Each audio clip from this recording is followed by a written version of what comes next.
Hi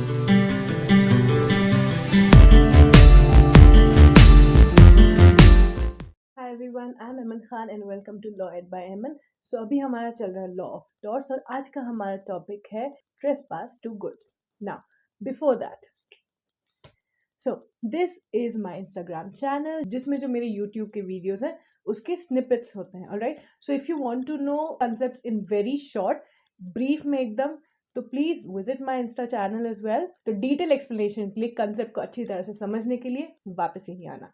alright, so let's move on to the topic. हमारा आज का टॉपिक है trespass to goods. Now what is trespass? Trespass जैसे मैं दो पहले वीडियोस में समझा चुकी हूँ, अगर अपने प्रॉपर्टी पे, पर्सनल पे कोई इंटरफेरेंस होता है, अनलॉफुल इंटरफेरेंस होता है, दैट इज कॉल्ड ट्रेसपास। तो ट्रेसपास टू गुड क्या हुआ? Physical interference, direct physical interference with our goods, that is unlawful, that is without lawful justification.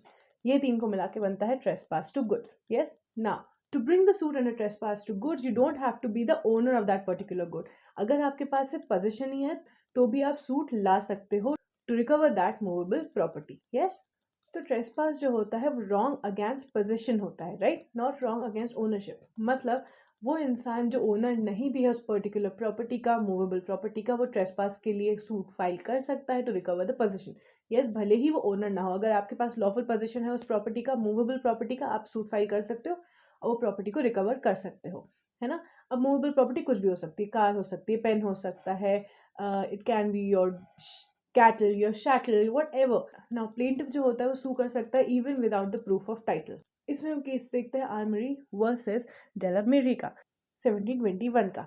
एक चिमनी स्वीपर के लड़के को मिली एक ज्वेल, ऑलराइट, वो ज्वेल वो ज्वेलर के पास लेके गया उसकी वैल्यू निकलवाने के लिए, लेकिन उस ज्वेलर ने उस ज्वेल को रख लिया and refuse to return it, but that boy was entitled to recover full value of that jewel from that particular jeweller. Trespass जो होता है that can be committed intentionally, negligently or even by an honest mistake.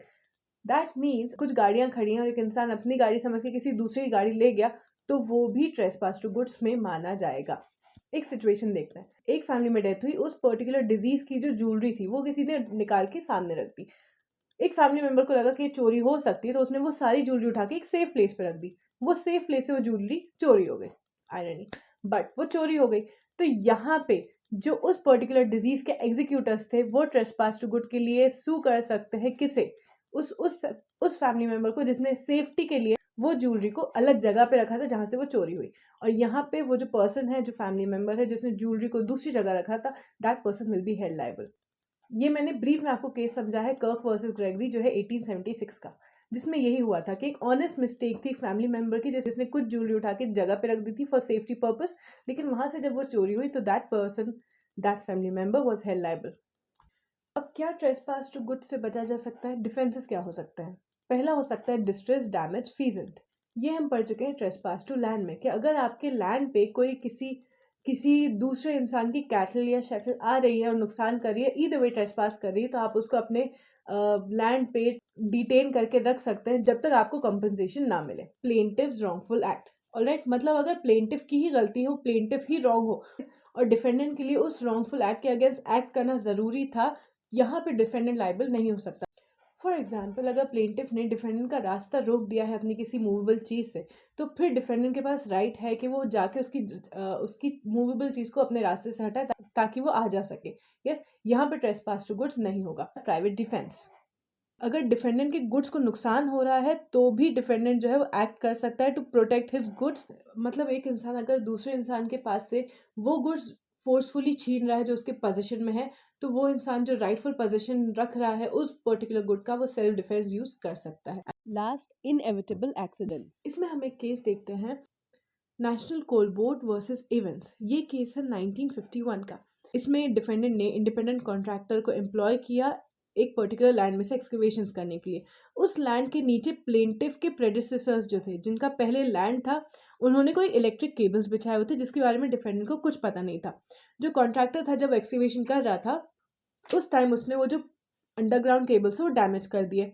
यहाँ पे defenders जो थे वो liable नहीं ठहराया गया, क्यों? क्योंकि उनको पता ही नहीं था कि वो केबल्स वहां पे थे। तो ये हमने केस समझा इनएविटेबल एक्सीडेंट्स का। Yes, alright, this was trespass to goods. Now we'll move on to detinue. So what is detinue? अगर एक डिफेंडेंट ने प्लेंटिफ के गुड्स जो हैं वो रॉन्गफुली डिटेन करके रखे हैं, उनको वापस नहीं कर रहा है, उस मूवेबल प्रॉपर्टी को रिकवर करने के लिए जो सूट फाइल होती है, जो एक्शंस लाए जाते हैं, उसे कहते हैं डेटेन्यू। मतलब ये एक रेमेडी होती है that is provided under English law for the recovery of movable property. इसमें या तो डिफेंडेंट को वो पर्टिकुलर जो मूवेबल प्रॉपर्टी है वो प्लेंटिफ को रिटर्न करनी पड़ती है, या तो उसका जो वैल्यू है वो देना पड़ता है।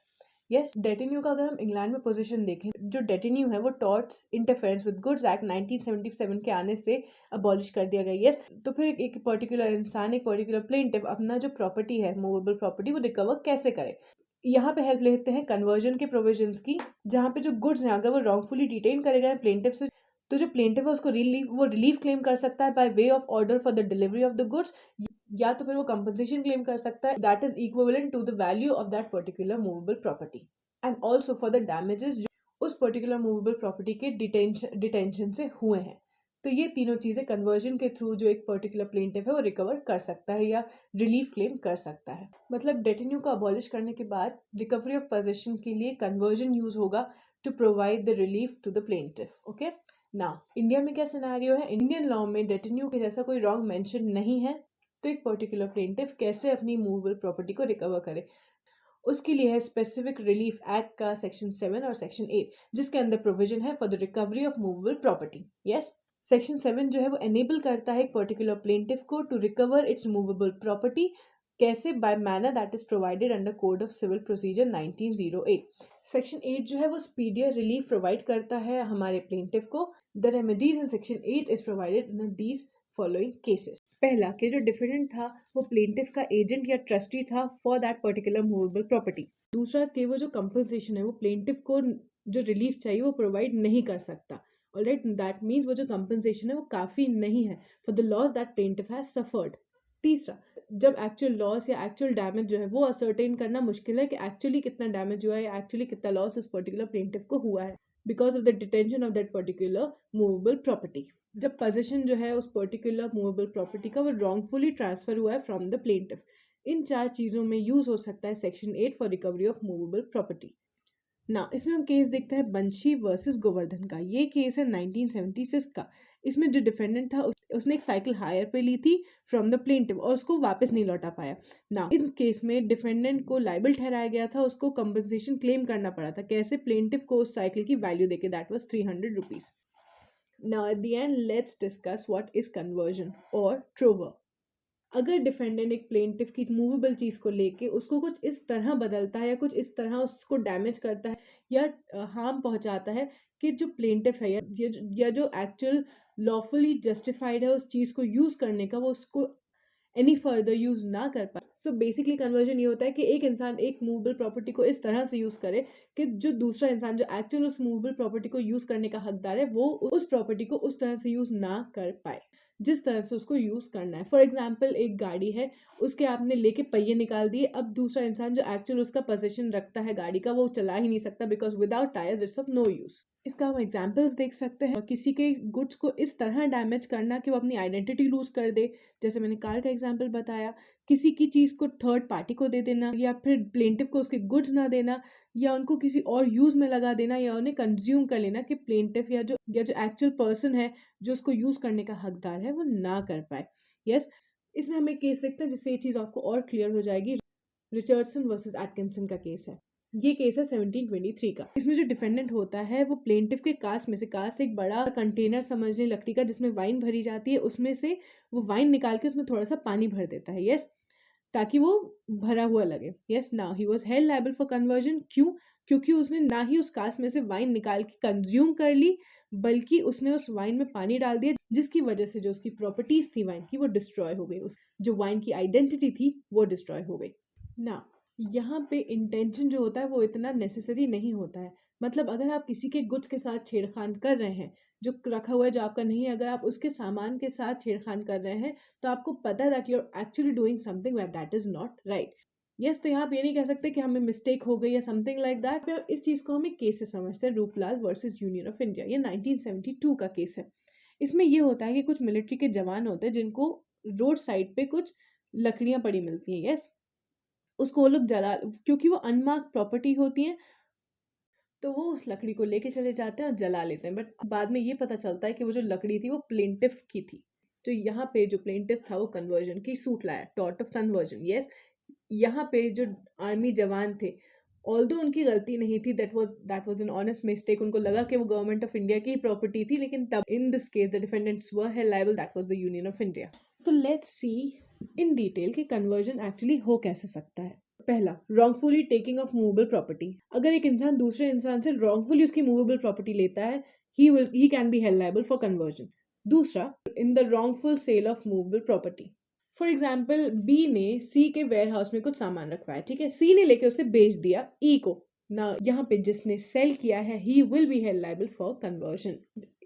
थर्ड केस है डेटिन्यू का, कि अगर आपने किसी की मूवेबल प्रॉपर्टी डिटेन करके रखी है, उसको रिफ्यूज कर रहे हैं देने से, अलाउ नहीं कर रहे लेने से और उसका यूज करने से, then you will be held liable for conversion. यहाँ पे अगेन आर्मरी वर्सेस डेलेमा है, दैट इज 1721 का केस हम देख सकते हैं, जिसको मैंने पहले समझाया था, that sweepers boys case, remember. And the last is जब मूवेबल प्रॉपर्टी को डिस्ट्रॉय कर दिया गया, तब भी it will result in conversion, जिसमें हम एग्जांपल दे चुके हैं रिचर्डसन वर्सेस एटकिंसन का, जिसमें एक डिफेंडेंट ने प्लेंटिफ के कास्ट में से वाइन निकाल के पानी ऐड कर दिया था। That was an example of destroying a particular movable property. Now let's move on at last to the remedies for conversion, कि प्लेंटिफ के पास रेमेडीज क्या होती हैं। पहला होता है रिकैप्शन, मतलब एक प्लेंटिफ जो है वो रीपोसेस कर सकता है अपनी प्रॉपर्टी एंड रीटेक कर सकता है अपनी movable property by using reasonable force. For example, अगर सी ने डी की गाड़ी की चाबी ले ली और उसको वो दे नहीं रहा, तो डी जो है वो रीजनेबल फोर्स अप्लाई कर सकता है to take his movable property back into his position, reasonable force. दूसरा है ऑर्डर ऑफ रेस्टोरेशन, कोर्ट जो है वो ऑर्डर ऑफ रेस्टोरेशन पास कर सकता है, दैट इज जो कोर्ट है वो डिफेंडेंट को ऑर्डर करेगा to give the position back to the plaintiff. And third है सूट फॉर डैमेजेस, मतलब अगर आपकी जो मूवेबल प्रॉपर्टी वो ऑलरेडी डिफेंडेंट के पास और डिफेंडेंट ने उसे डैमेज कर दिया है, तो आप उसका कंपनसेशन क्लेम कर सकते हैं from the defendant. So these were the three important topics, but very short topics that we discussed in this video, that is trespass to goods, detinue, and conversion. For my next video, stay tuned. Till then, good luck. Bye.